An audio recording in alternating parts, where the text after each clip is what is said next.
whiskey friends, far and wide. We are live on a Whiskey Wednesday. What is up, y'all?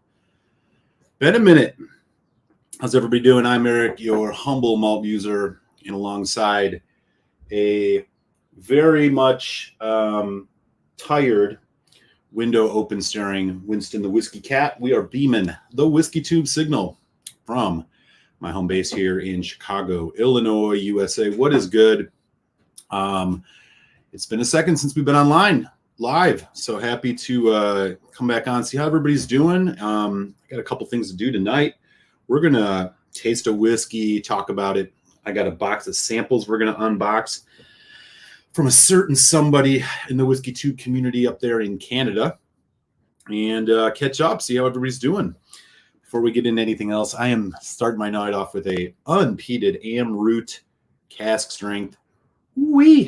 A delicious dram. This is courtesy of who I'm sure is going to be in the chat, our good friend Daniel H. Let's see who has ponied on up to the old virtual bar here. James Chang, first in the door, Los Angeles. What's up, buddy? Early bird holler. Yeah, man. Lunch, man. How are you? Duluth, Minnesota, nipping at your heels. What's good? I'm good, man. Things are good. It's May. Weather's getting really, really nice here in Chicago. Been enjoying it. I hope things are good by you as well up in Duluth, sir. Buffalo's here. Keen Dreams. Hey, another Great Lakes whiskey fan. Good to see ya. Jupiter, Florida's in the house. Mr. G. Gerbic. How you, man? Cheers, cheers. There he is, the man with the wrench. Mr. Daniel H. Solange, buddy. Really nice sample here, by the way. So good. I am routinely impressed with Amroot's whiskeys. That is for sure. Hey, we're going across the pond. It's our good friend Greg over in Paris. Great to see you, man. Everything has been pretty well. I hope things are good with you too, sir. How is the spring weather starting to come over there in Paris as well, I'm imagining? Hope everything is good with you, man. Paige Q's here. What's up? Omaha, Nebraska. What's up, Midwest? How you doing? Got the Midwest crew in the house tonight, man. How's the weather today in Chicago? Gorgeous, man. It's about 75, sunny, no humidity. Pretty nice. We had a really great weekend. It was like, it hit 80. I had a softball game over the weekend. It was pitch perfect weather. Enjoyed that, man. Did y'all see the new Port Charlotte limited release get posted today? I have not, sir. Tell me all about it. I don't know anything about the new Port Charlotte. I know I'm interested because it's rare that a Port Charlotte disappoints me. That's for sure. Hey, yeah, it has been. Hey, what's up? Canada's in the house. Mr. White, holding it down in Ontario, man. What's good, sir? Good to see you, Peter.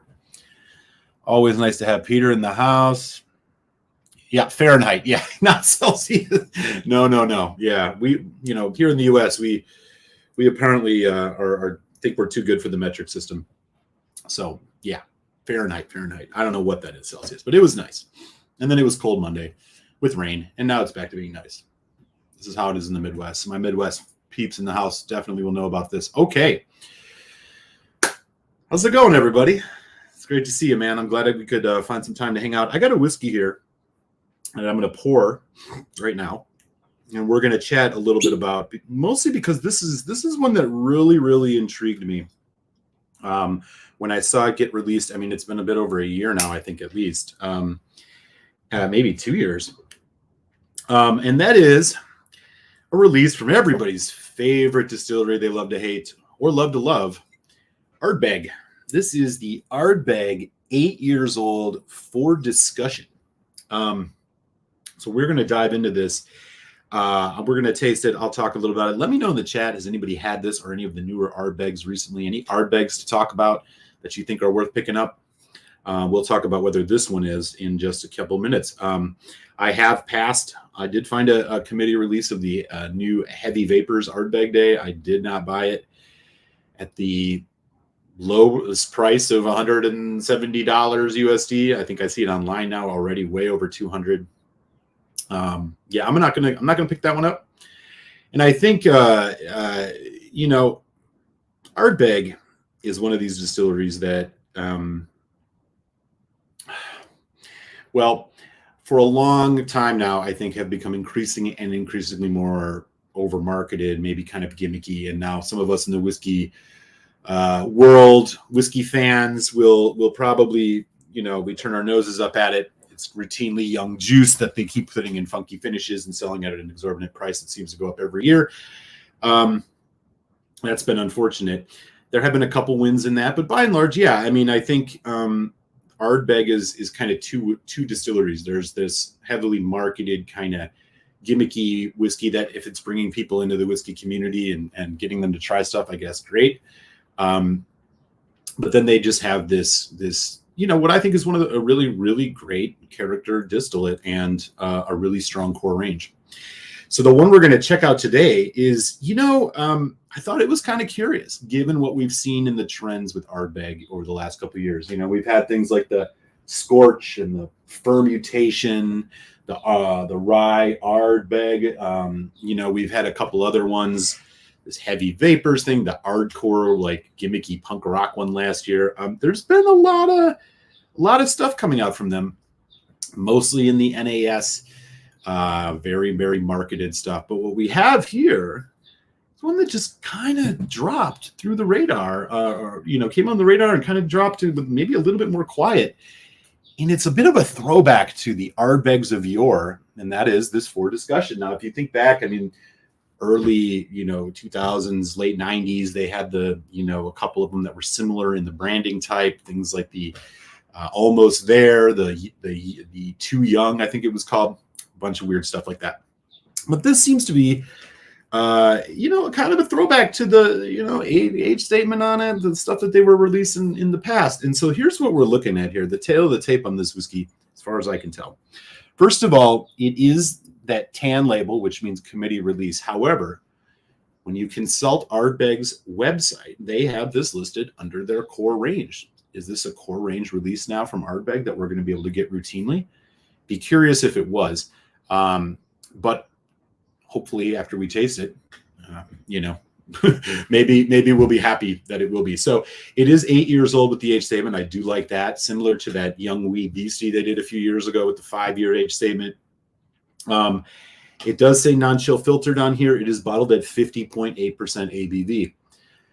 Now, that is really everything they tell you on the bottle. My guess is that they have natural color. We don't know for sure. Ardbeg's usually pretty good about that.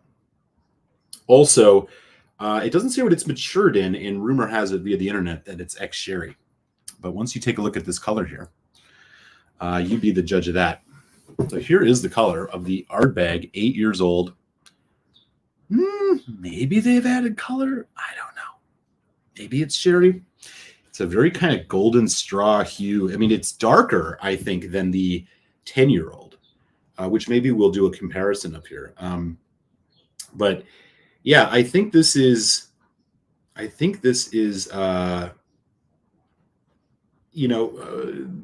definitely darker. I think it's probably maybe it is sherry cask. I don't know. Has anybody had this? Let me just say hi to some folks here in the chat quick before we dive on into this. See who's caught in. We got 13 folks in, which is awesome. What's up, y'all? Hey, Brazil's in the house. Mark Lambert, man. Great to see you, man. I do miss the Midwest, even the winter. We barely had a winter here in Chicago. Maybe you would have been disappointed. It was comically unwinter-like. Greg says, haven't bought an Ardbeg in ages. I might spec one out one of these days. I could do the Elixir Distillers episode. Let me take that later. Gotta try it. That'll be there. Cool. That is great. Ardbeg was my college sweetheart that lasted well into grad school and broke my freaking heart. Yeah. That's a lot of people's opinions on it. I will say we have a local liquor store chain here in Chicago called Binny's. They usually get really good single malts. For the last year, there has been a full row in my local one of the Ardbeg Ardcore. Like I've never seen one of them get taken off the shelf. And right next to it now is a full row of the limited edition Heavy Vapors that nobody seems to be buying. I don't know. Maybe it's a sign, but they're like $130, which is, I just think that's way too much. Some say the Ardbeg 8 is a bit different than the others, not immediately Ardbeg, but I don't know. Haven't tried it yet. Well, we're going to check this out now. Have you tried that Ardbeg sherry cask? Oh, no, I haven't. It literally just came today, bro. Sitting up there. It's a Redbreast 21-year-old single cask Oloroso sherry, and it's bottled at like 58.7, I think. Yeah, we're going to do that one on a live stream, I think. Really looking forward to that. Hey, Pickletown, New York, third fill sherry. Yeah, that's probably what we're looking at here. I mean, that is darker than the Ardbeg 10, for sure. Yeah, could be second. All right, anyways, it's 8 years old. It is 50.8% ABV, non-chill filtered. Questionable about the color. Don't know what the maturation is. Okay, let's check this out. I poured a nice Quig size dram. We are going to be opening a Quig box here tonight, so might as well do a Quig dram, right? And yeah, as I mentioned, I mean, here on their website, y'all, they got this listed under their core range. So I don't know if that actually means that this is a core range whiskey of theirs now. I mean, we'll get into the cost and where you can find it and if you should buy it. But let's first give it the old taste. Okay, on the nose. Oh, wow. Okay, it's definitely sherry. This is... Okay. You do pick up some of that kind of cereal grain spirit note. This is a young whiskey. It is not as prominent as it is on the Wee BC, which I found to be kind of neither here nor there in terms of whiskeys I'd want to buy again. You do pick a bit of it up. It's kind of wet rock, concrete note. But there is a very rich, kind of like lemon, herbal sweetness thing going on. I'm picking up some kind of fresh strawberry, like lighter red fruits. Like you're walking past the fruit aisle at a farmer's market or something. It's peaty, but not very smoky.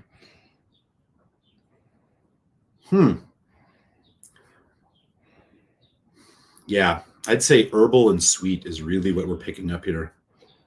Grassy.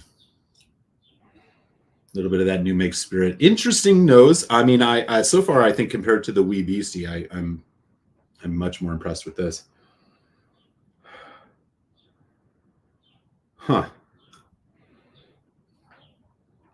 Maybe a little bit of like a confectionery note. This is really, yeah, herbal and sweet. You are getting some of that kind of, not that dark creosote kind of sooty note you get from Ardbeg, that dankness. It's much more fresh and fruity and lemon, like a lot of citrus. Yeah, a ton of lemon. Wow. Okay. If I was going to compare this to any that I've had, I mean, this is probably closest to the 10 in the, the Wee BC, maybe the Anno, actually. This may be closer to the Anno on the nose than even the 10. Yeah, I think so. Not one of my favorites, by the way. Okay, let's give it a taste. Solange, y'all. Happy Whisky Wednesday. Ardbeg 8 for discussion. Let's check it out.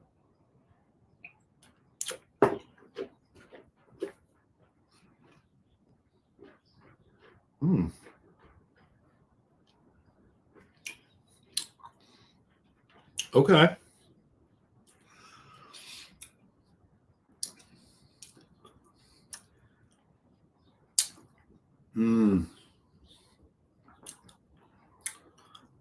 Wow.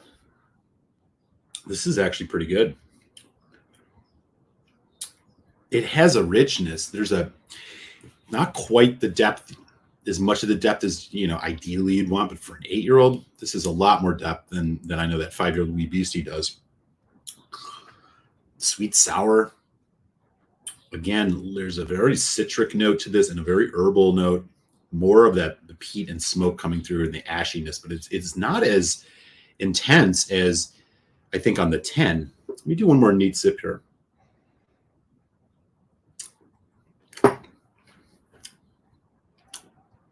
Oh yeah. I like this. This is what you want, I think, for young Ardbeg releases. There's some complexity to this. Yes, a lot of lemon and the herbal note, which I've said already. But there is a sweet, there's a fruitiness and a sweetness to this that has depth to it and is really showing on the finish. I'm actually pretty impressed. Let me just see now. I know I said this is ex-sherry. And that's all that I picked up based on the internet. They don't say anything on here. You are getting a bit more of that like characteristic Ardbeg kind of earthiness, creosote, sooty note, more on the back end in the smoke. But for an 8-year-old, I mean, I think this is actually probably one of the better Ardbeg releases I've had from them in the last couple of, well, probably the last 2 years, at least the ones I've tried. Not the younger ones. We're not talking about like, 20 somethings or anything. But in terms of like, I think this is just off these two couple sips here. I think this is better than. It's more characteristic throwback Ardbeg style that reminds me more of the classic 10, more of some of the like older. If you ever get a chance to try older Ardbegs, it's a bit more to that. And the labeling again, harkens back to the time in the past. It definitely bucks the trend of kind of what they've been putting out of late. A lot of vanilla lemon on the nose. You do still get some of that youthful malt note, but this is sweet and herbal. And it isn't until it gets on the palate that you really start picking up more of that characteristic kind of, maritime-ish, creosote kind of tarry notes. Let me do one more neat sip and we'll put some water on it. Great mouthfeel.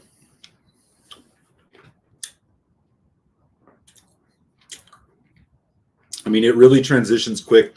The effervescent intensity of the peat kicks in like 2-3 seconds after you're on the palate, but you do get a really nice, rich, sweet note, a fruit note, with some good oiliness before it kind of comes in. Medium finish, smoky, ashy. Yep, that lemon, the herbal notes. I mean, I like it. This is an Ardbeg that it's not quite the 10 for me in terms of one I just want to kind of pour as an everyday, but I think this is a really nice release. Considering it's only 8 years old, the 50.8% ABV clearly helping here. All right, let's try some water on it. We got the Glenmorangie pitcher. We're gonna do like 4 drops on here. Again, they say this is sherry. I mean, it almost has more of a PX flavor than anything, but it's adding a subtlety, that's for sure. The subtlety of it, and let's see what the water does. My guess is it's just going to kind of bring out more of this new make, but is that a bad thing with Ardbeg? Compared to these, Ardcore and stuff, I would buy this over the Ardcore any day. More vanilla, more of that sweet fruit note. Nice. I mean, it's a straight up Ardbeg with a little bit of complexity. That sweet kind of strawberry fruit, that creamy strawberry note is really surprising.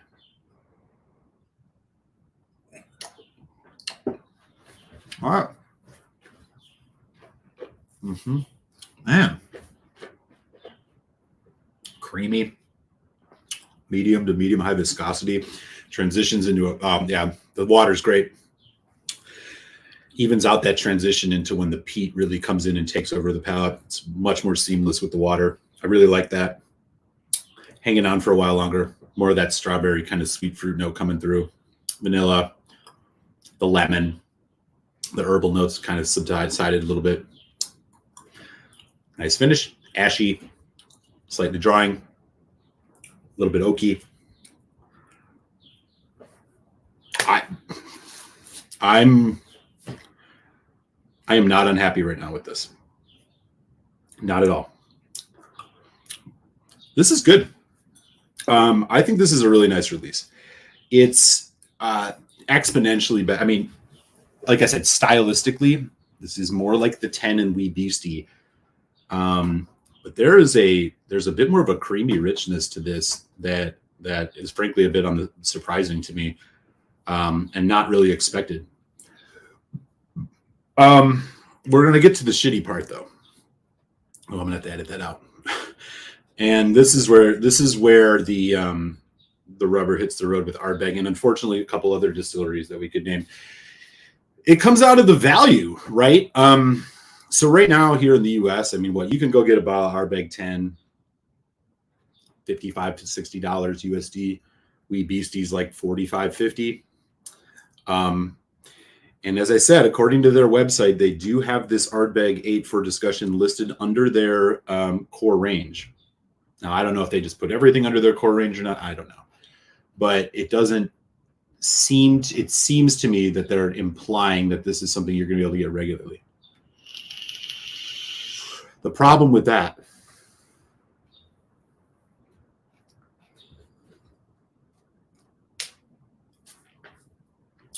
here's the problem. The price on this is all over the board. I have seen it as low as I think $90, and that was I think a sale price. I've seen it as high as $250. Now, of course, there's always these websites that have stupidly inflated prices, but I think the average price on this, like, you are not finding this in most cases cheaper than maybe like $130. This is not worth $130 in my opinion. Much like most Ardbegs, they are overpriced, and this one is no exception. I think that's the issue here. If this was priced properly, yes, you are getting a higher ABV. I mean, even if this was like a $75 bottle, I think it would be close to worth it. I think it does enough to kind of to give you a balance of the new make spirit, as well as the that nice kind of, again, this whatever Phil sherry cask is working really nice on this. But when you think about other things in their range, I just don't know where this would fit into a core range release for them. So I'm suspect about how they have it listed here on their website. And they have it for 115, but that's, of course, you know, if you're in the UK and then you're paying $30 shipping. Do you need to run out and buy this? In my opinion, no. If someone pours it for you or you see it at a bar, like, try it. You won't be disappointed. There's really nothing to be disappointed about in this whiskey. I think it's totally solid. It's, again, I was hoping that this type of branding, this is an old school label. I mean, if you look back at their, like I said, the Almost There and stuff, I mean, this is like kind of older style release marketing for an Ardbeg. I was hoping that this was maybe you know, things were kind of changing a little bit, and maybe we're getting away from some of the over marketed stuff. Obviously, that's not been the case. This seems to be more an anomaly than anything. Yeah, I just wish this was cheaper, much like, unfortunately, a lot of Scotch, but Ardbeg is a big one for that. As it stands, really solid stuff. I mean, I'm a 3.5 on this. I think this is above average. This is better than I thought it would be. If the price was better, I mean, we'd be looking at, well, I'd say 3.5 if the price is better. Maybe we're in that 3.25 range, above average, but it's not a world beater. But I like it. Now, give me just a second, just for the hell of it. I'm gonna grab my bottle of Ardbeg 10.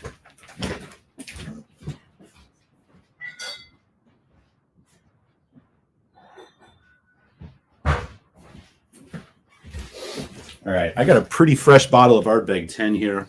Always have a bottle of Ardbeg 10 on the bar, you know. How can you not? I mean, look at that beautiful, iconic label, right? I love it. Again, this is 46% non-chill. I think is it ex-bourbon, ex-sherry, or just ex-bourbon? I don't remember. Let's just do a little taste side by side here. Now, again, we're talking about 4% drop ABV, but double the price for the 8. So the 8 is a little higher ABV, but 2 years younger and double the price. So here's the color difference, right? This is the 10. Yeah, you can definitely see this either has to be a sherry cask. This is clearly natural color, the 10. I don't think Ardbeg adds fake colorant, so I'm assuming this is a natural color. And it must be just because it's a full sherry cask. So here's the 10. Fresher. More, again, the similarities are there. The lemon. You don't get as much of the new make note on the 10. Yeah, this has got more of that like salinity kind of maritime nose, whatever connotation you want to make with that. And these are getting like $55 maybe.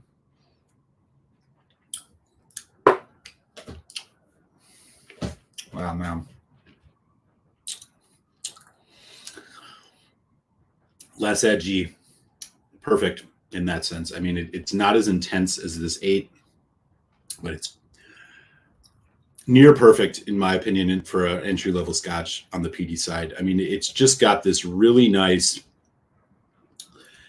sweetness combined with that very characteristic kind of tarry Ardbeg note, you know?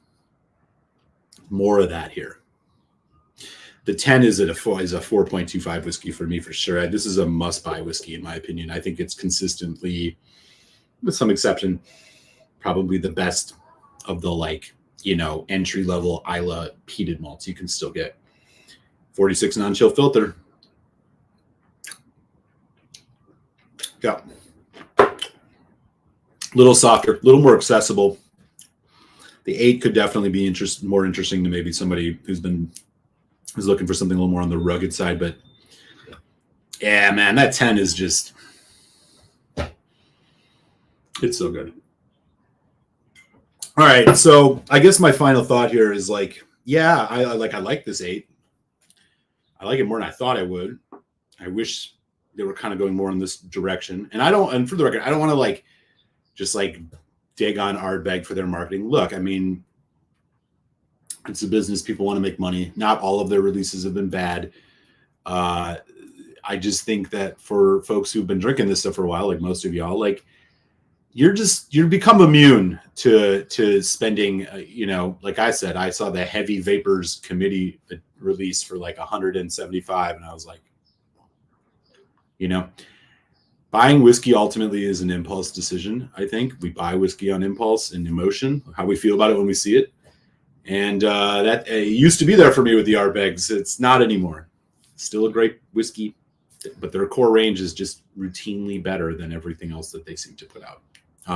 So this 8 is, you know, unfortunately no exception. Now, if they pulled something like Laphroaig with this and maybe put this out on the regular and maybe made the price $80, something like that, right? Doing more like a cask strength, younger release, you know, maybe we'd have something different. But as it stands now, I mean, if you can find this in the US, I can't imagine you're going to find it at a price that it's worth. And if you look overseas, I mean, you're paying too much for this, man. This ain't no $130 whiskey, even by today's prices. It's just not. And you're lucky you find it at that. I mean, I think Whiskey World has it for like 200. They get fucked. No way. Anyways, I'm going to enjoy it though. You know, it's nice when you can find a whiskey from a distillery that you've, you know, kind of been avoiding that works out, you know. But yeah, it's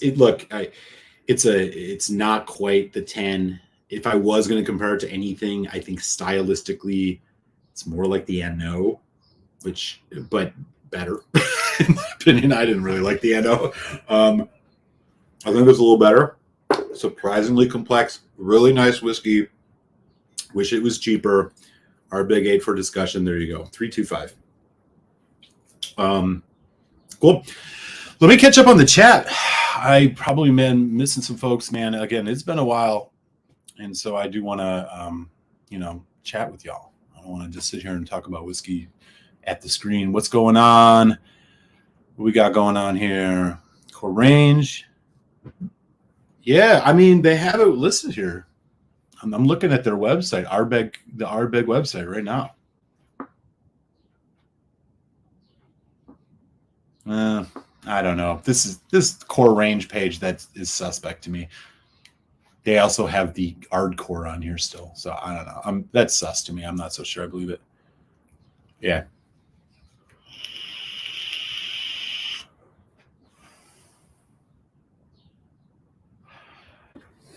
Probably not. I think in terms of like Islay whiskeys, the ones that I think I would always routinely notice is Laphroaig. Laphroaig is got and probably Bruichladdich because of the way their kind of like farmhouse grain notes seem to stand out in their whiskeys. Those two I think I would notice in a blind. Lagavulin, I feel like I would. It's always like smokier than peaty, I find, but like I'm not going to go that far. I think Ardbeg is not quite distinct enough for me on that. I think Lefroy, just because it's so medicinal, like it's unmistakable, I think, in most cases on that in a blind. I have never done a, bunch of like different Isla's blind to try to guess the distillery. My guess is I would pick a couple of them right. And probably Lefroy and Port Charlotte would be the ones that I got right. Because Kilchoman, like, I don't know. I feel like once you get, if the cask maturations were about the same between them all, I think I would. No, realistically, I doubt I'd be able to figure it out. Last full bottle I opened was the 5-year. I did try to sample the 8 and the Smoke Trails, and I considered buying them to support the more reasonable pricing. There's so many other efficiency. Yeah, the Smoke Trails. I saw one of those, like a Manzanilla or something like that. Yeah, man, I saw that, and like I wasn't. Again, it was overpriced on the website I was looking at, and so I said no. But a Manzanilla. That's what was the heavy, the like really good release from Ardbeg that was Manzanilla. Is it the Alligator? I luckily I had a taste of it once. I think that was the one. I couldn't resist picking up the Smoke Trails 1 liter. 1 liter. Oh man, Jack. Yeah, you're definitely going to let us know how that turns out. Hey, Quad City's in the house. What's up, Chris? Great to see you, man. Awesome to have Chris in the house. Oh man, bro. I also have an unusual Ardbeg. The Smoke Travel Exclusive Manzanilla. Okay. Andrew Page, brother. How are you, man? It's been a while. What's going on out there in Jersey? You still out on the East Coast there? Good to see you, man. Yeah, the NO was not. I think that was the second whiskey review I ever did. Might be worth revisiting at some point. I didn't. It was like a diet Ardbeg. Hey, Top D's in the house. What's up, man? How you doing, buddy? How's it going? Good to see you. Hope you've been well. Go check out Top Shelf Whiskey, y'all, if you haven't. He is half of that. Well, that's also like the oldest recent special release. I don't know if he's talking to me or not. That sounds pretty soft for me. Yeah, I like it. I'm gonna actually drink some more of it right now. It's not gonna, it's not a world beater, but I don't know what the discussion is. Is the discussion, are they trying to imply like, hey, maybe you guys would want to, maybe we should put this as a well, here's what it says. Okay. And this is great Ardbeg marketing stuff. You ready? Here's what it says in the small print right here. It says, Islay single malt Scotch whiskey. It has been proposed that there is 1, an unmistakable smoky Ardbeg intensity. 2, a strong whiff of charcoal and creosote. 3, curious hints of something vegetal like fennel and celery. Fennel, that makes sense. And licorice maybe. And celery mixed with wood smoke. Discuss. I don't know.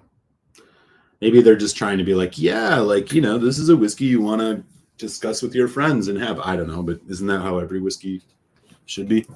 Anyways. Angus, the other half of Whiskey Friend, has rated this 8-year-old as with no less than 90 of 100. Wow. I wouldn't have expected that. Yes, and actually it is right now.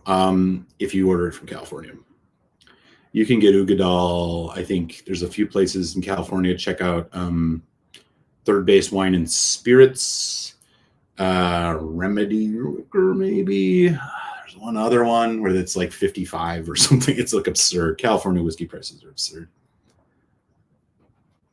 Yeah, you might. Right. I think you can find it cheaper there, but of course you're going to pay shipping. So, make sure you buy more than one bottle to make it actually worth it. So the problem with Ardbeg tends to, struggle is real on that.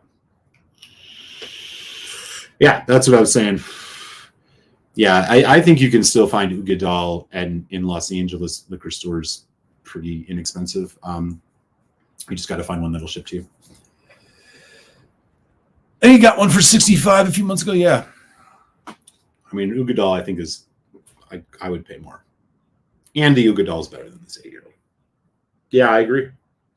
I think the 10 and the Ugadal are still like the Ardbegs, in my opinion, that are like the 2 that really stand out to me. Corey Vrecken's right there too. I mean, I know Corey Oogie, whatever. Like they're both really, really good whiskeys. And for a core range, I mean, when you think about Isla and the heavily peated whiskeys on Isla, is there a better core range than Ardbeg's Big Three? I mean, Lagavulin has the 8 and the 16. I guess Distiller's Edition. That's a solid lineup. Lefroy, now they've had the 10 Sherry Oak in there. 10 cask strength, Sherry Oak 10, Lore.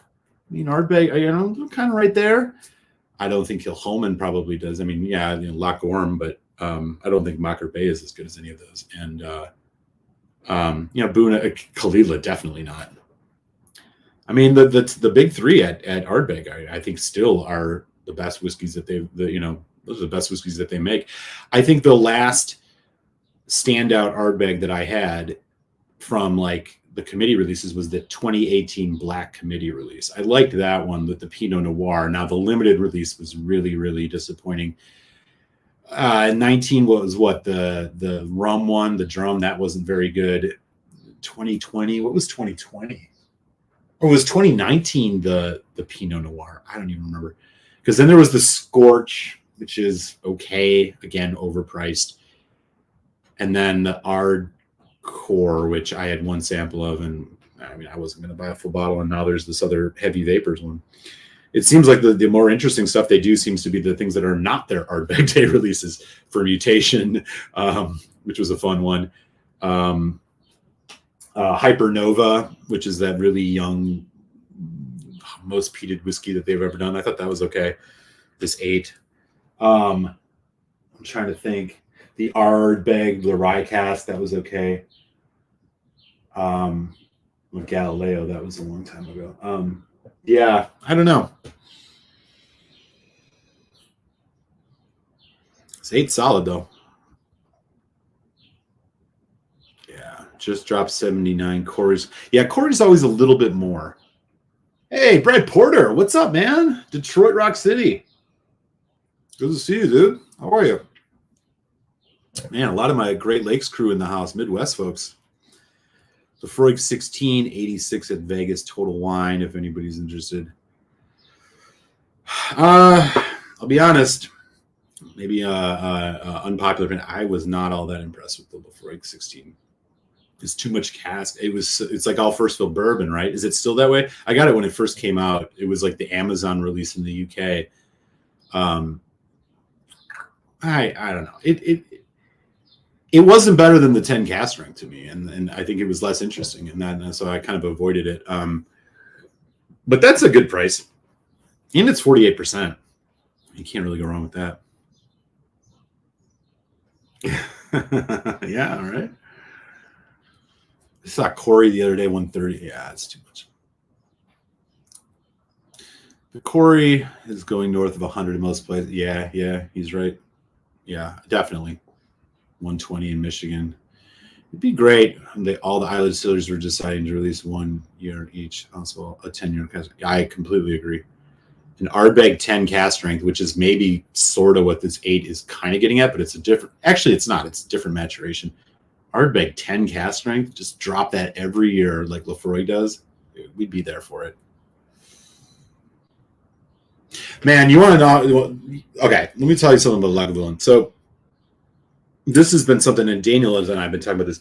You want to talk about price discrepancy. So Lagavulin 16 here in Chicago, when I first, let's say a year ago at this time, it was 90 to 100. Then it was 140 for like 8 months. And now I walked into Binny's just this last weekend and it's back to 89. It was I swear to God, it was $140 for at least 6 to 8 months. I don't know if this had to do with something with supply or like, I don't know, they were getting a bunch of marketing and people were paying attention to Lagavulin. I don't know what it was, but like it was a huge price discrepancy. And I walk in the other day and it's back to like a good price. By the way, the 2022 release of the 16 is really good. It's definitely worth checking out. Yeah. Hey, Alpha Crown, how you doing? What's up? Speaking of Ardbeg and Blind, recently picked Smokehead 18 at auction. Rumor said it's Ardbeg, but it's like Ardbeg meets Kalila, and that really confuses me. Interesting. Cohen, what's up? How are things out there in the City of Angels? Good to see you. I saw that, man. Now, the last time they did 2 maturations, I wasn't so impressed. That port and red wine one. So we'll see. But I'm going to buy it. You see, Lefroy does their Fessio releases right. They are all cast strength, and which is great. I think they're always all cast strength. Well, not the limited releases with Ardbeg, but the committees are. And it's always like $100 or less. I mean, they used to be a little cheaper. I know there was one of them that was like a bit more expensive, like 100, 110. Still, I feel like I'll take a flyer on. But they've kept those things relatively affordable. And the last ones that they've done have been great. The what is it? The Warehouse one was really good. The Cast Strength PX was really good. The Cartish Triple Wood was solid. I mean, there's, with rare exception, they've all been winners, I think, except maybe the port and red wine cask. That's probably the only one I didn't really like. I know some people, probably got different opinions on that, but oh shit, really? We'll take 53. Hey, Nate Redmond. Yep. Oh yeah. Interesting. You'd probably really like this 8 then. I don't think you should buy it at the price you'll probably have to find it at, but you probably really like it. Huh. Have you ever had the Kilchoman Loch Gorm? You'd probably really like the Loch Gorm. Also, Lagavulin Distillers Edition. Now, I think they're getting younger on those too, but that's the PX finished Lagavulin 16, which for the most part I've always really, really liked. Any thought on price of Lager versus Kalila Festival releases? I think the Lagavulins are overpriced, mostly. I don't reach for them. Look, okay, first of all, I think I've tasted 3 in the last 10 years. I don't think, in fact, I have one of them, the port one in there. I don't feel like I have ever been blown away by them. Most of the time it's just like a different age of a bourbon cask, right? Or maybe some new American oak cask. Every once in a while they'll do finishes. Now I know they're getting a little funky with them now. Apparently the one this year I think is going to have an interesting finish. But I still think that, like, if you're going to buy Lagavulin, for me, the best value is always the 12 cast strength. Now, I will say, I have read that they're going to start having funky finishes on those, which to me might ruin the 12 cast strength, because the 12 cast strength has always just been a completely solid, not even solid, above average release. I've heard that it's the one this year is going to be like a tequila cask or something. I don't know where they're going with that. I might be wrong. I hope so. Yeah. Oh, yeah. I mean, I as you all know, I am not a huge Kilchoman fan. I like their craft. I respect their whiskey. I just don't really enjoy drinking many of them. And the Loch Gorm has been my favorite. I feel like it's largely succeeded for me. I know, each year they put out a different vintage, and it's questionable what the age is.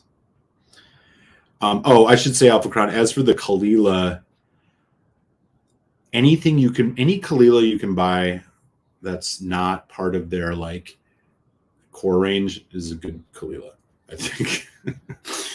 I find their core range to be, like, you want to talk about an overpriced whiskey, the Kalila 12 is just absurdly overpriced, and I think it's probably the weakest of the core range Islas you can get. I am no interest in it. Even the 18 I thought was like whatever. Like, you can get so many better Kalilas from independent bottlers. That is one of those distilleries I think, like, every time go for the independent bottler if you can. As for the festival releases, yeah, they're special releases. They're higher ABV, so you're getting something better. I don't know. I wouldn't overpay. I mean, I probably wouldn't pay over $200 for one. If there was one that had like a good age, even a decent age, even if it was like a 14, a 13, 15, and it had, Marsala finish or some type of like finish that I like, I might take a flyer on it, but I don't buy it, knee jerk for sure. Scorch is my favorite since Dark Cove, but at this point, I think I'm done with Ardbeg outside the 10 going forward, unless they drop the 19s. Yeah, exactly. I think I liked the black a little bit more than the Scorch, but I thought it was okay. I agree. That's again the big problem with Ardbeg. I think I opened this on a live stream. I have the 19 Trevon batch 4, which is freaking amazing. I got it for like $275 or something, which was an absurd sale price. But like, they're just too expensive, man. Like 19-year-old whiskey for that age, for $300 is just crazy. Yeah, I think for me with Ardbeg, it's like I'll probably buy, if I find a good price on an older fun bottle, I'll probably grab it. I don't actively really search Ardbeg anymore. For me, like 10 Ugadal, I'll always have an Oogie around and a 10 around. And obviously I got some special release bottles back here that I've slowly collected over the years, but I'm not in a hurry to add more to that. No sightings of the Le Chagrin. You're talking about the... You should be able to find that overseas, though, I think, Jack. The Rioja was the Sinclair series NAS. That's the one I think you're talking about. Solid.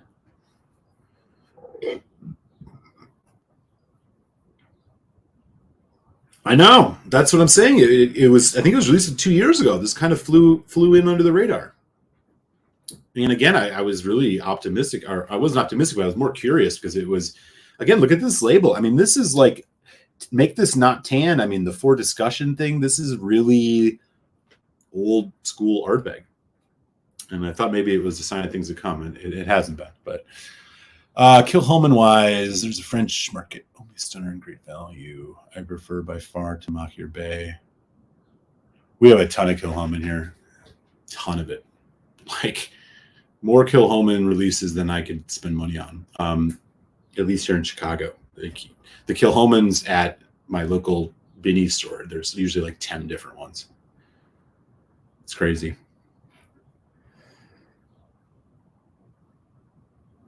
Yeah, they will. It's gonna be like 170. Completely agree. To me, it's the best value, probably best bang for your buck. Isla whiskey you can get. Batch 14 was a little suspect. It was probably the only one I didn't think was great that I've had in the last 6 years. I have a bunch of them, not to gloat, but I have like a freaking ton of them. I have 3, 4, 5, 7, 9, 8, or 7, 8, 9, 10, 11, 12, 13, 14, 15. So I have pretty much only a few that I don't have. And honestly, with rare exception, I think the 14 is the only one that I've had recently that I thought was not great. It struck me as rushed and a little tired, and the casks weren't as good. The 13 was good, but the 15 was a return to form, I thought. Hopefully soon, because I'll be buying it. Whiskey Straight Out, what's up, Northern Ireland? How are you, sir? Good to see you. Southern California, man. Those whiskey prices.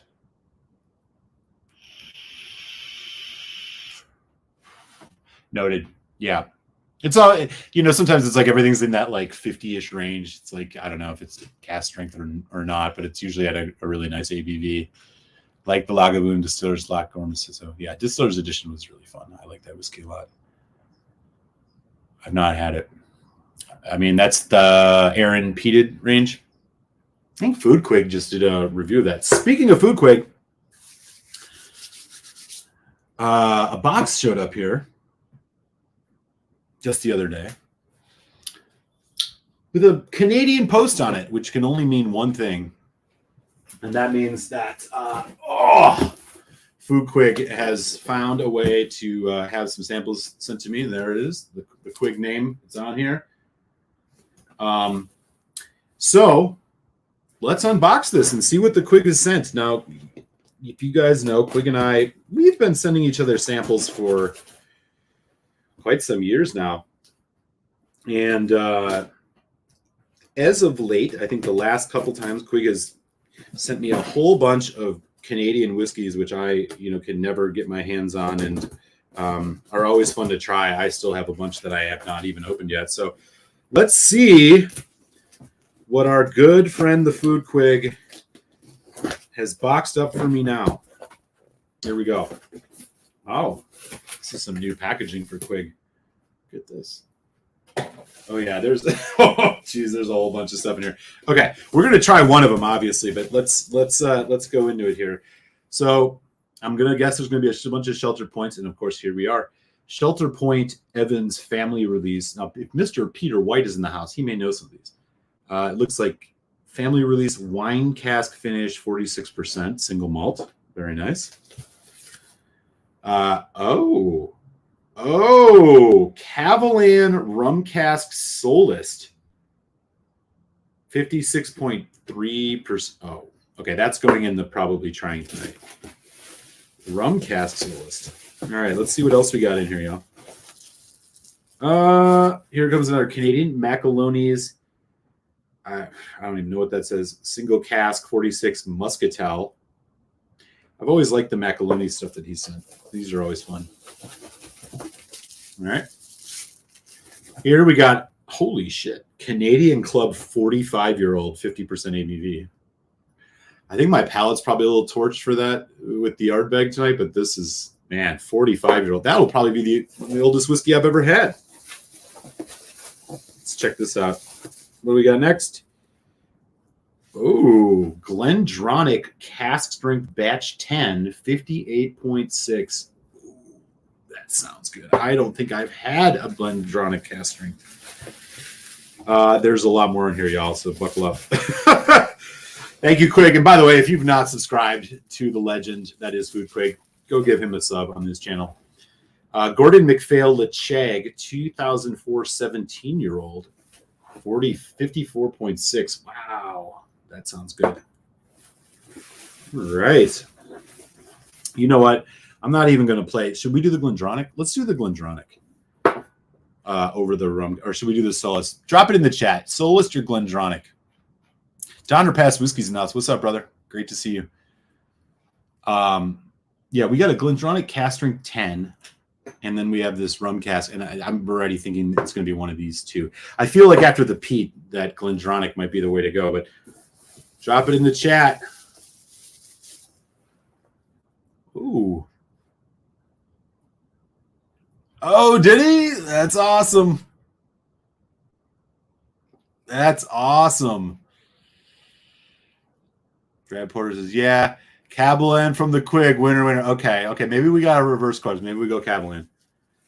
All right. Let's see what else is in here. We got a bunch of folks chiming in.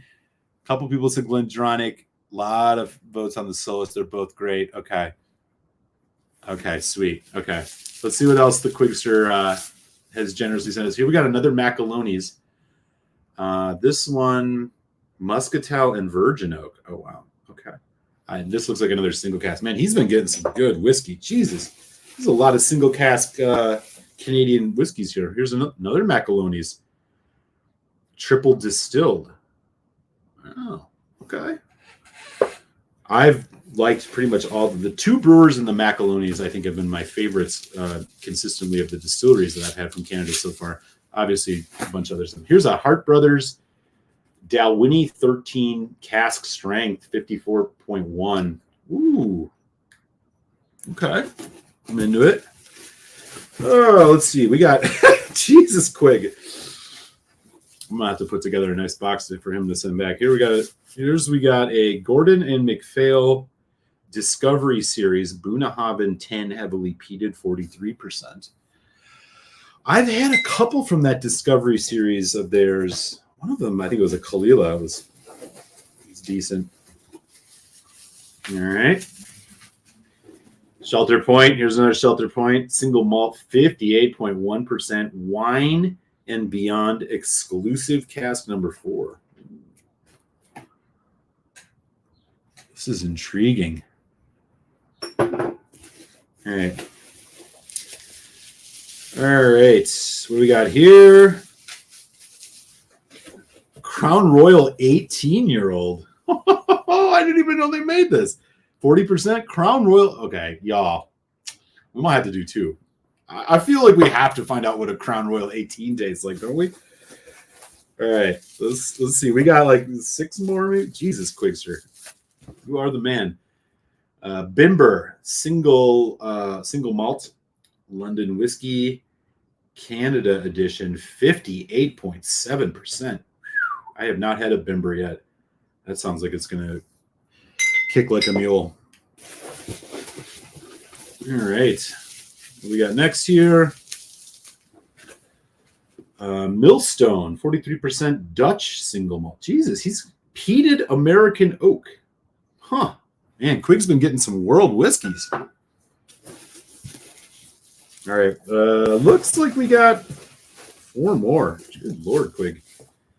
Glengaddy 1995 batch 10, 55.3, bottled in 2012. Oh boy. Glengaddy, one of my favorites. Damn, that's going to be special. That looks like it must be some type of single cask.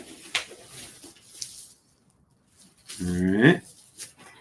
Alberta Premium Cask Strength Batch 4. Okay. I have not delved back into the cask strengths of Alberta Premium in quite some time, so I'm going to be curious about this. If you look back at my one ride or ruled them all blind tasting the other year, you'll see that Alberta Premium Cask Strength did quite well. All right. That'll be fun. All right. We got 2 more. All right, here we go. Signatory Vintage Bunnahabhain Stoisha. Oh my God, this is so funny.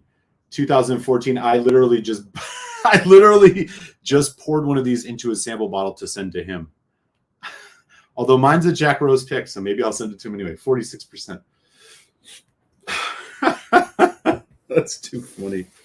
Man, Quig's been getting some good bottles. All right, here. This looks like it's the last one here. Oh boy.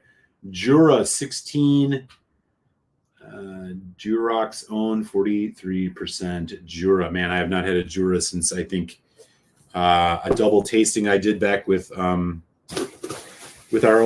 my old Tuesday buddy, Whiskey Tech. Good old Telex. Okay, that looks to be it. What a haul, Quig. If you're watching or catching this later, thank you, man. This is a really nice box of samples. I don't even know where to start with these. This is going to be a lot of fun. I think. Okay, so here's what I'm thinking. I think what we'll do is we will pour the rum cask Cavalan, and then we'll do the Crown Royal 18. Because I'm sorry, I gotta know what a Crown Royal 18-year-old tastes like. We'll save that Canadian Club for that. These, man, what a bunch of samples. Thank you so much, Quig. Okay, let me just get this rearranged here. Give me just a second. I gotta get some clean glasses, and then we'll do this. So I'll be right back, y'all. Oh, whoop. 1 minute.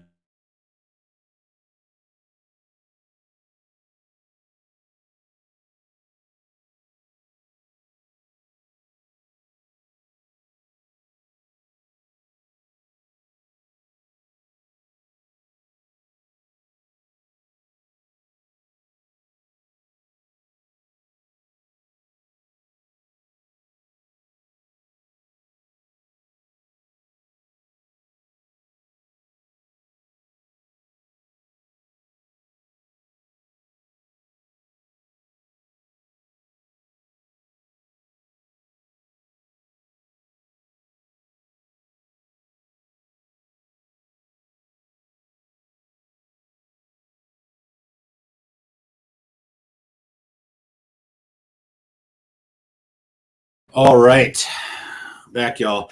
If Peter White is still here, I wanted to show him this bottle. So I just got really lucky recently. This is the first, I think, new bottle I've got in quite some time. And I think I'm going to do this as a live stream, and I will make sure to get this posted as early as I can for y'all. This just came today. This is a Redbreast 21-year-old single cask Oloroso bottled at 58.7%. I'm beyond hyped. I was actually thinking about doing it as a just surprise uncorking tonight. Unfortunately, my palate's going to be too torched from that Ardbeg. I want to make sure I give this the respect it deserves. So I think the next live stream we do will likely be this one. But this is what it looked like, Peter White, if you wanted to take a peek at it. Okay. We got 2 Glencairns up here. What's up, y'all? We got 18 folks in, 17 folks in. Is that what this is? And we are a year in, or we're an hour in. Yeah, I'm into it. What's up, 4 Leaf Whiskey? How you doing? Sweet. Okay, here we go. So we're gonna do. Now we're gonna go first with the Cavaline rum cask. As y'all know, if you caught a review I did earlier this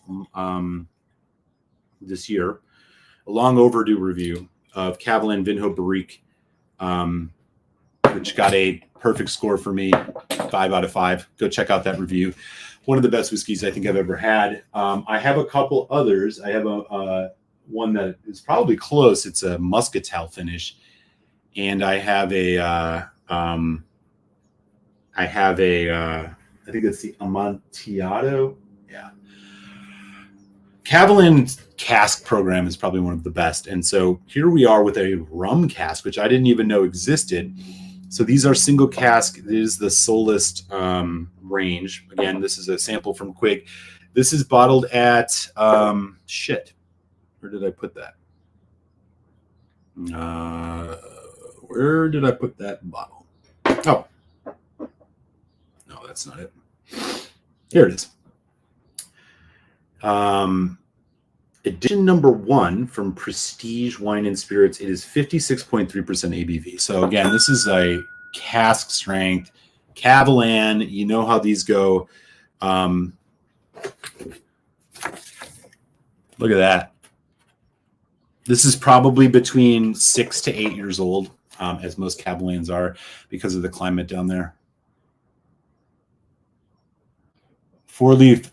The Lamasandu whiskey is my favorite. Okay, that's the one I have. I have a, yeah, the red breast that I have is this is a Lamasandu whiskey select from 2000. Yeah. There's no way that's going to be bad, right? There's just no way. Corey Martin, what's up? How you doing? Pop's in the house. What's good? Yeah, we're going to check this out. I didn't even know that this existed.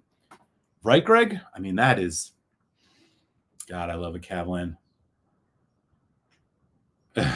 Thanks. Yeah. If you want to shoot me a super chat, I won't complain. But no, I am not trying to sell you any products. We're just here to talk whiskey and enjoy whiskey. And I don't begrudge anybody who does anything else. But you know, not what I'm trying to do. Okay. Here we go. Thank you, Colin. Cavaline Rum Cask Solist. Let's check it out. Tropical fruits. Surprise, surprise. A little bit of spice. Cinnamon. Anybody else had this? Let me know in the chat. Ooh. Okay, the nose is very nice. You definitely get a bit of a rum cask, obviously. It's got some of this rich kind of earthy spiciness. Earthy is not the right word. It's cinnamon. It's a bit of kind of sandalwood.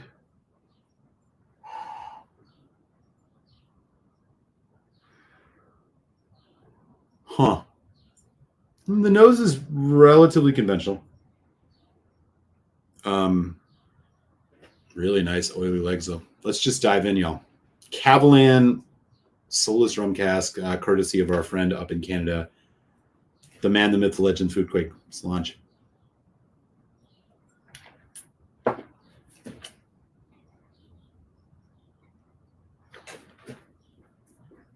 Mm-hmm.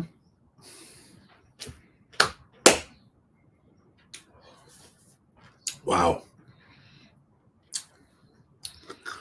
So my first thought, right as I was drinking this, was one of the things about Cavaline that is kind of a mystery to me. It's actually what their distillate and spirit tastes like. Kavalan to me is a very cask. I mean, probably one of the most cask-driven distilleries of all of them that I've had. They're in Taiwan. Maturation happens faster. And the quality of their casks, I think, has really driven their stuff. Vinho Barrique, great example. Some single cask Olorosos I've had, similar. So I'm thinking with this, I'm like, is this just going to taste like a rum? Like, is this going to just taste like a rum-flavored whiskey in the cheapest way possible to say it? And obviously, it's going to be quality, but I am finding for the first time a bit of the actual... there's actually some spiritiness to this. There's actually some maltiness to this, which honestly I don't find often in Kavalans, and I think is something that people who are not fans of that distillery tend to point to, is that it's all cask. I personally don't have a problem with that because I think their cask selections are exceptional.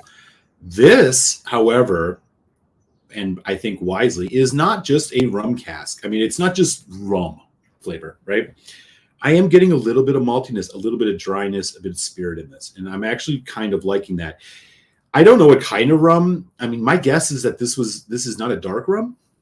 It's got lighter notes. There's hints of like kind of light tropical fruit, kind of pineapple, like a little bit on that edge of things. It's not a kind of dark molassesy flavor. This is a bit more medium to medium light in terms of its flavor. Nice long finish. It's not overly complex. You get some of that nice kind of stewed fruit. There is a nice it's like kind of root beer snappiness to it, but it does not have it is not a molasses driven whiskey. Let's do one more taste here, neat. Amazing mouthfeel.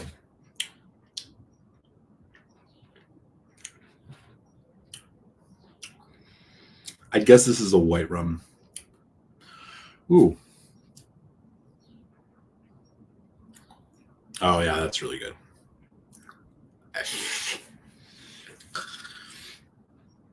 That's really, really good. Tropical fruit with I want to get this right. I don't know how to grab this flavor I'm getting here. I am getting more of a charred oak cask, more of a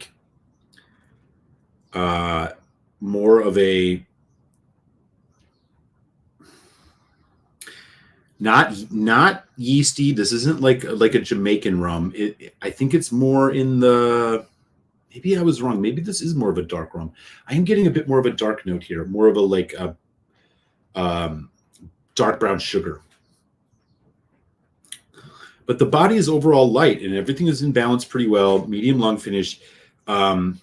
Totally solid. Totally solid. I'm going to put a little water on it just to kind of see what we get out of here.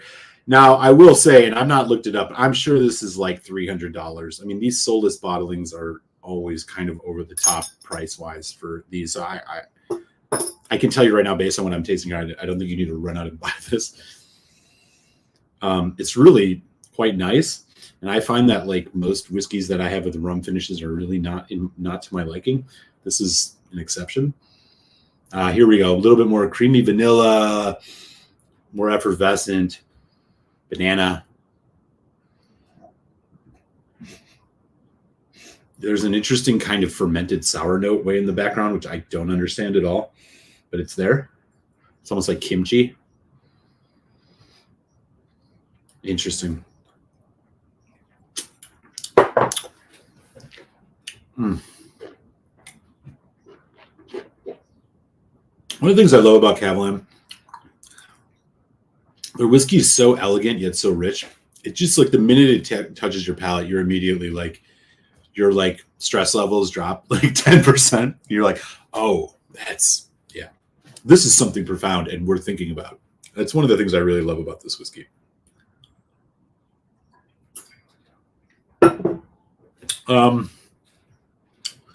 Not my favorite Kavalan, but it's a masterclass in their casks for sure. I think like I would put this probably in their like tier 2 soloist releases in terms of the ones I feel like are worth buying. I couldn't see wanting a whole bottle of this. I mean, I'll just drink a good rum if I did. Let me just take a quick look here for y'all and see what I find for price on this. Again, this is going to be a crude price based on whatever in the U.S. Here it is, rum cask. Yeah. Well, Cask Cartel is such a joke. Who would buy from them anyways? Okay, so we're looking at something in the $300 to $400 range. I'm sorry, no. This is not. This is about as good as you can get, I think, for a rum cask. Malted single malt. Respect it. Don't. I don't think you need to run out and buy this. Oh, Brad Porter, man. 420. Woo! Be kind to your buds, man. Cheers. Appreciate you, man. Thank you so much. It means a lot. Thanks for that super chat. My boy Brad over there in Detroit. Just across Lake Michigan and a little bit of land from me here in Chicago, man. Great to see you showing up, my Midwest peeps. Cheers, man.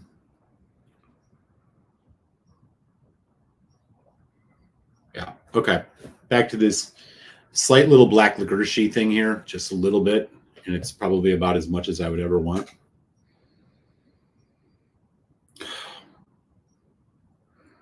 It's like fresh fruit combined with just like charred oak and caramel and a bit of molasses. And I know I was saying earlier I thought this was more of a white rum. I think this actually might be a darker rum. It's a wonderful nose. It's a wonderful mouthfeel. I just feel like, is this a whiskey you need to go and spend $354 on?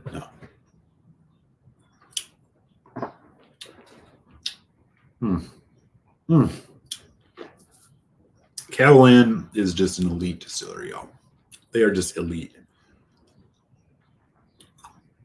God. That's really nice. Dark chocolate. There's a bit of this like a tart fruit somewhere. Anyways. Okay, I'm into this. This is a nice whiskey. If you really love a rum cask whiskey, I guess go out and buy this. If you're going to buy any. I just don't think you need to buy this one. I just think it's too much money. Let me just catch up here a little bit. We still got 13 folks in, which is awesome. Greg and Cohen chatting about some stuff. Our boy James Chang chiming in. Great to see you all, man. Super cool to hang out. I should say before we get into this last dram, yeah, I'll have some new reviews coming soon. I'm going to be, I got a couple things lined up. If you haven't seen yet recently, I did just post a review of the Balvenie 15 Sherry Cask. Go check that out if you haven't. And I also did the Glenmorangie Signet. So those are the newest ones. I should have 2 or 3 more out this month. And we're going to keep going with reviews as I can get them out. I have a bunch of whiskeys that I've been kind of sipping on, and I'm really looking forward to sharing my thoughts with y'all. So I hope you guys will stay subbed, stay clicking on those, and most importantly, sharing your feedback. It means a lot, and it's what keeps this a lot of fun. As for live streams, I'm sure I'll have at least one more this month, if not 2. I know we were talking about that Redbreast. We might be doing that. I have 1 or 2 other whiskeys, which I think I'll save as a surprise for now. That may be the uncorking live streams coming up. So content's still going to be coming. I know it's not at the same pace as it was from what most of y'all expected a year ago. But as you know, I tried to lay out why that is, and keeping it. I'm continuing to put stuff out as it works. And I do again appreciate everybody continuing to hang out, join live streams, check out reviews, all that. I hope you guys are finding it all beneficial and fun. So with that, we're going to get on to the final one here. Crown Royal. A whiskey that, quite frankly, I don't mess with ever. I think that I included Crown Royal. Yeah. Oh, yeah. Man, did you see they dropped the age statement? The last one that just came out was less than 12 years old. It's like, I think they dropped the age statement on those. It's really sad. This is a few reason, but I'm also watching a lot of music channels. Yeah, no, all good, man. You know, check them out at your leisure. I'm not pining for your clicks. I'm just letting you know what content I got. If you want to check it out, you know, please do. I always appreciate hearing. You know, for me, it's less about people clicking on it and watching it, and more about like the comments people leave, because I love hearing about people's stories with whiskeys that I've reviewed, or you know, their thoughts on it. And, you know, that to me, that's just always so generative and fun. So yeah, if you get a chance, go check it out. Okay. Crown Royal, I believe I did a live stream I think it was about a year ago, of like the top most highly consumed whiskeys in America. And I think Crown Royal was on there, and I included that in the tasting, and it was really gross. It was not a good whiskey. But here we have an 18-year-old Crown Royal. This is $150 to $200 I'm seeing here. Well, total wine, $189. Good Lord. 40% Canadian whiskey.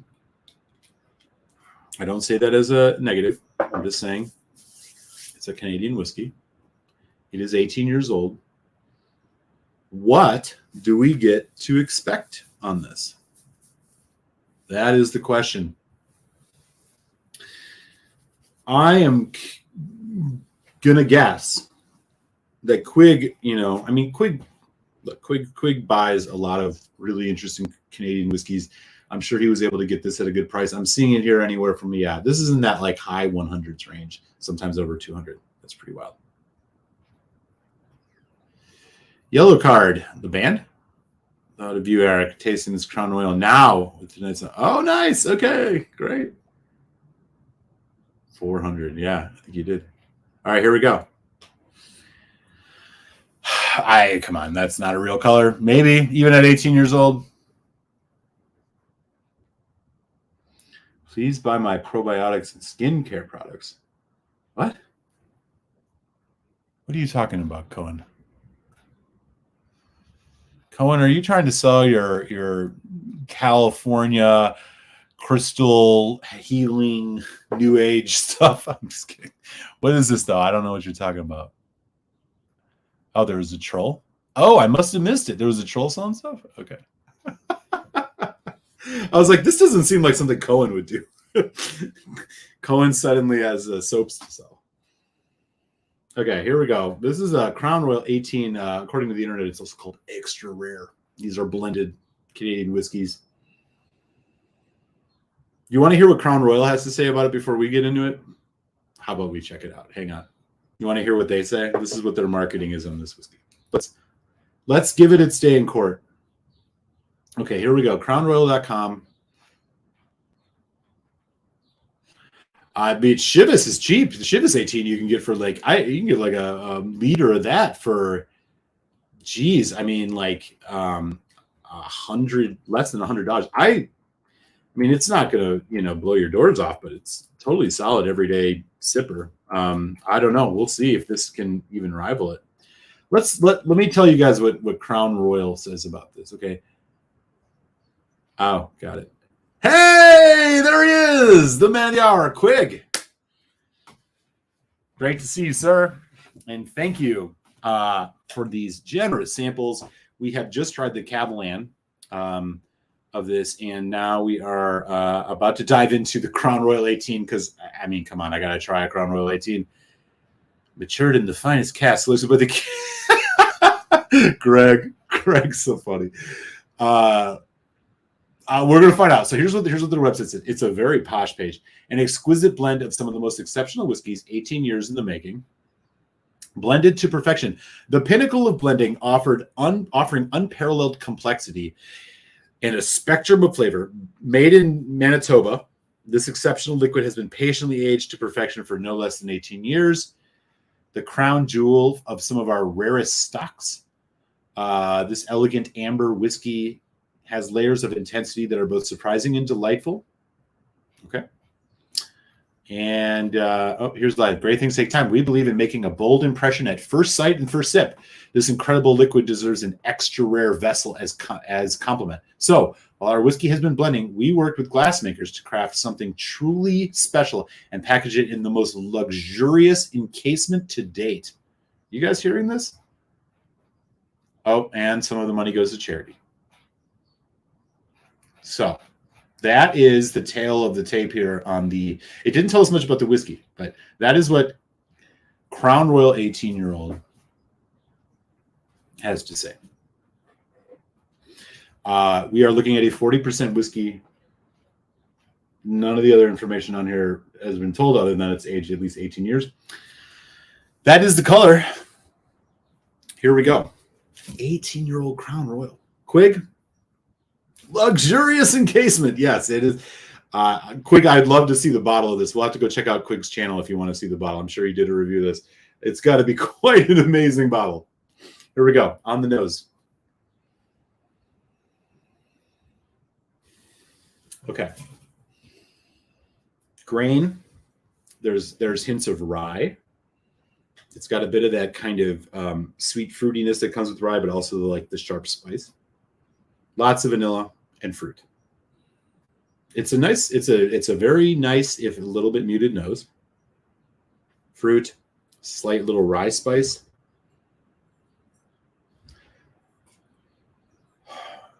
What is that? Maybe butterscotch?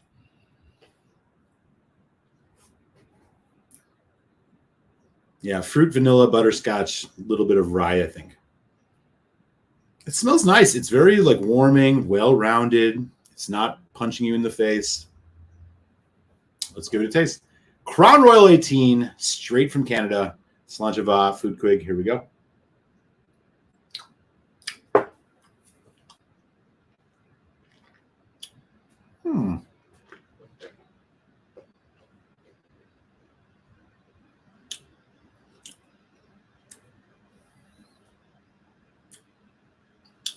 Lighter on the palate than I expected, but it is only 40%. But it builds some fruit notes, vanilla, caramel. But as it develops, you get a nice hit on the palate. You get some chocolate, kind of almondy note. Still very fruit driven.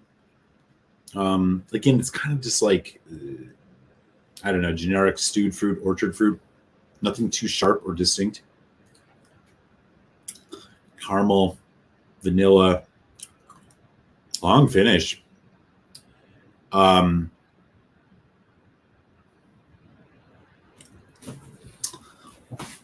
little hint of cinnamon, slightly drying, long finish.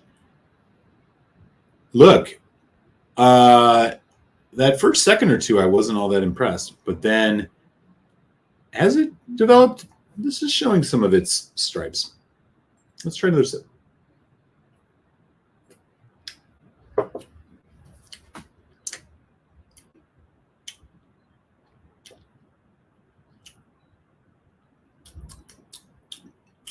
This is not the Cavalan. I will tell you that.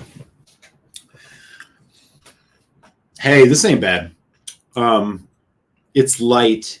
It doesn't have as much depth as I want. Like, it doesn't have as much complexity as I want. Not depth. It's got a little bit of depth, not a ton of complexity. I'm getting dark brown sugar, little hints of dark chocolate. Again, just kind of stewed fruit, kind of on the orchard fruit side, vanilla caramel, brown sugar, or vanilla caramel and a bit of what was the other thing I said?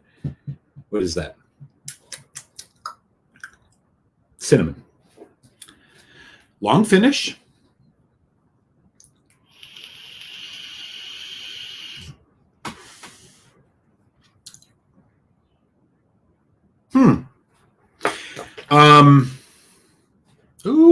This is hanging on for a while.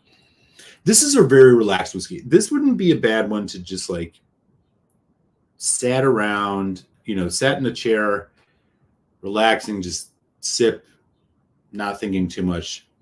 It kind of strikes all those notes. It's got a really nice nose, not a complex nose, but a nice nose. Let me put a little bit of water on my palate.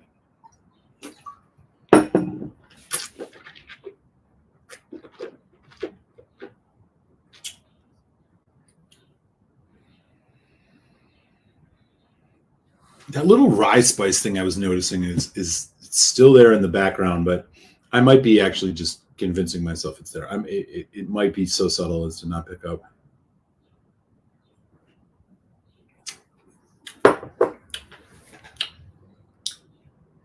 Look, if you walked into my house and brought a bottle of this imported for me, I would not complain. It's nice. It is not too bold in any specific way. It's got a nice kind of mellow mouthfeel. Viscosity's there. It has, again, all the notes are pretty well married together. I don't feel like it is, I wouldn't pay $150 for this. Mostly just because, there's just, it doesn't quite strike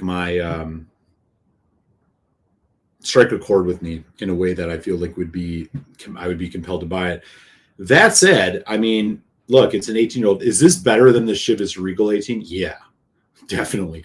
Is it better than the Chivas Regal 18 in the sense that it's double the price?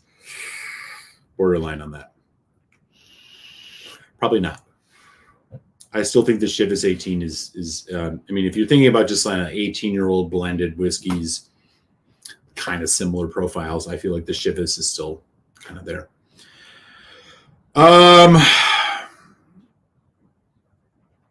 Take care, man. Yeah, I probably, whatever. I agree.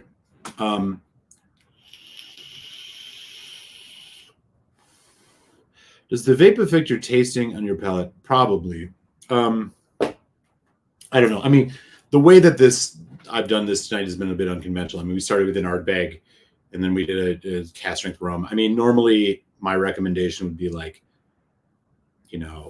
bourbon cask, low ABV would be a good start. Sherry and peat kind of later, right? At the end of the night. Heavy, like full sherry and heavy peat would be like your last whiskeys. So sure, I'm sure there's some disruption. And who knows, what I ate today, what's going on, there's all sorts of things that affect palate. And I think we all notice this. I mean, sometimes you grab a bottle of whiskey that you didn't really like and you pour a dram and you're like, wow, this has turned out really good. Is it because of the oxygen? Is it because of the palate? Who knows? I think it's mild. I mean, it's not as much as like cigarettes, right? Cigarettes would, I think, coat. This doesn't coat your mouth nearly as much. But yeah, I'm sure it has some effect. Yeah, I'm sure it has. Yeah, I mean, it's not a little bit.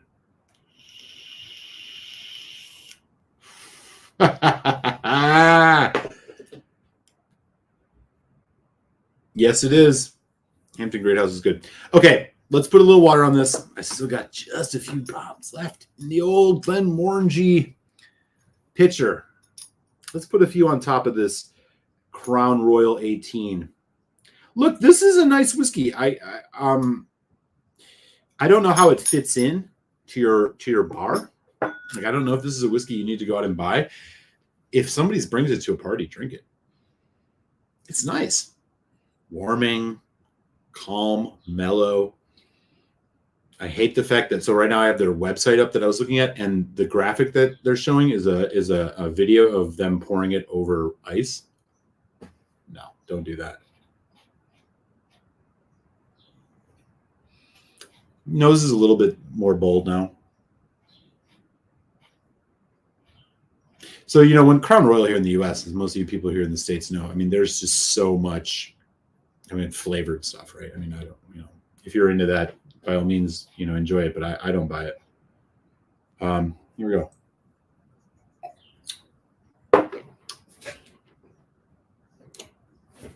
Come on, man.